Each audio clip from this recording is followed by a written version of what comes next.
Puji Tuhan, selamat pagi Bapak Ibu Saudara yang dikasihi oleh Tuhan Yesus. Bertemu kembali bersama kami, program Sarapan GPD Situbondo.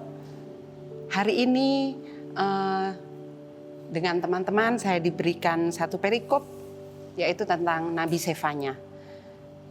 Sefanya adalah satu kitab. Dalam Alkitab, dia adalah nabi yang ke-9 dari 12. Nabi kecil, isinya dalam kitab Sefanya pun cukup pendek. Hanya ada 3 pasal. Dan dari 3 pasal itu saya belajar pesan yang pertama yang saya tangkap dalam kitab Sefanya adalah tentang hari Tuhan. Hari di mana Tuhan akan datang. Hari di mana Tuhan akan memusnahkan manusia di dalam dunia ini, binatang-binatang dan segala isi yang ada di dalam bumi ini. Hari itu akan datang, dikatakan dalam kitab Sefanya.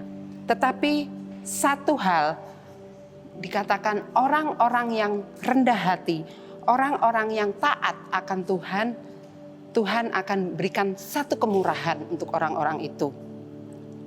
Pesan yang kedua yang saya tangkap dari kitab Sefanya adalah Tuhan akan membentuk umat yang baru. Tuhan akan membentuk orang-orang yang Tuhan selamatkan itu akan diberikan sukacita yang besar, kemenangan yang besar, kemenangan iman yang besar. Kita baca dalam Sefanya 3. Sefanya 3 ayat yang ke-6, ayat yang ke-16. Hari peniupan sangkakala dan pekik tempur terhadap kota-kota yang berkubu dan terhadap menara penjuru yang tinggi, aku akan menyusahkan manusia sehingga mereka berjalan seperti orang buta, sebab mereka telah berdosa. Sebab mereka telah berdosa kepada Tuhan. Darah mereka akan tercurah seperti debu dan usus. Mereka seperti tai. Mereka tidak dapat diselamatkan oleh perak atau emas. Mereka pada hari kegemasan Tuhan, dan seluruh bumi akan dimakan habis oleh api. Cemburunya, oleh api cemburunya sebab kebinasaan. Malah kebinasaan dahsyat diadakannya terhadap segenap penduduk bumi. Jadi sesuatu akan terjadi akan bumi ini.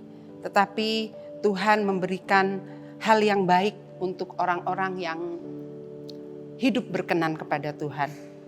Itu sebab dalam Sefanya 2 ayat yang ke-1 sampai ke-3 juga dikatakan Tuhan Sefanya memperingatkan umat Yehuda akan sikap mereka. Sefanya mengajak mereka untuk bersemangat di dalam Tuhan.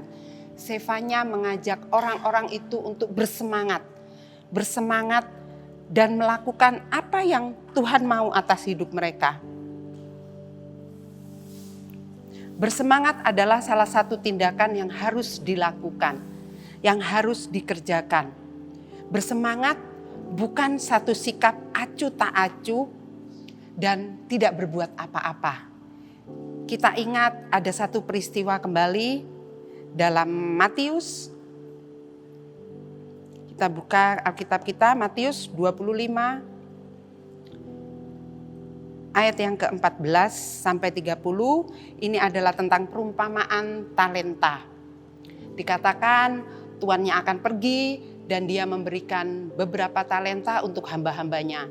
Hamba yang pertama diberikan 5 talenta. Hamba yang kedua diberikan 2 talenta. Dan hamba yang ketiga diberikan 1 talenta. Kita lihat sikap hamba-hamba ini. Apa yang mereka lakukan saat tuannya itu pergi. Talenta yang diberikan kepada hamba yang pertama yang diberikan 5 talenta, dia bekerja. Dikatakan dia mengambil sikap semangat dalam bekerja. Sehingga 5 talenta yang diberikan itu berkembang. Berkembang menjadi 10. Dan hamba yang kedua yang diberikan 2 talenta, dia pun bersemangat. Dia bekerja dengan semangat untuk mengembangkan talentanya. Sehingga 2 talenta yang diberikan, yang dipercayakan kepada dia, dia dapat kembangkan menjadi 4. Dan hamba yang terakhir, hamba yang hanya diberikan 1 talenta, dia berdiam diri, dia meratapi apa yang sedang terjadi dalam hidupnya.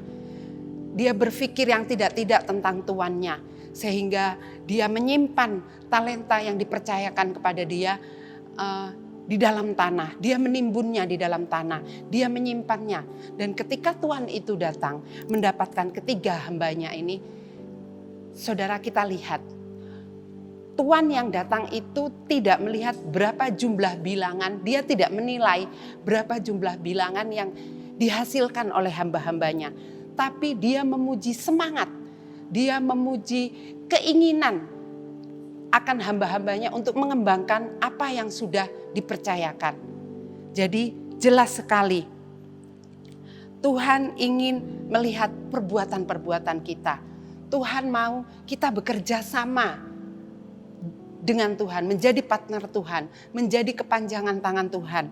Apa yang Tuhan percayakan dalam kehidupan kita, mari kita belajar bijaksana. Seperti hamba-hamba yang tadi, kita belajar bijaksana untuk mengembangkan apa yang Tuhan kerjakan dalam kehidupan kita. Sehingga apa yang diumpamakan dalam kitab Sefanya, saat dunia ini dilenyapkan, saat segala sesuatunya dihabiskan, Tuhan ingat akan kita. Tuhan memberikan kasih karunia kepada kita. Kita diselamatkan. Kita akan menjadi hamba-hamba yang akan berkumpul bersama dengan Tuhan Yesus. Puji Tuhan. Ini yang bisa kita pelajari pagi hari ini. Untuk kita bersama-sama lebih bijaksana lagi. Melewati hari-hari yang Tuhan Yesus sudah berikan dalam kehidupan kita. Melewati jam-jam yang Tuhan Yesus sudah berikan buat kita, kemurahan demi kemurahan yang Tuhan Yesus sudah berikan untuk kita menjadi orang-orang yang bijaksana. Puji Tuhan, selamat pagi, selamat beraktivitas. Tuhan Yesus memberkati.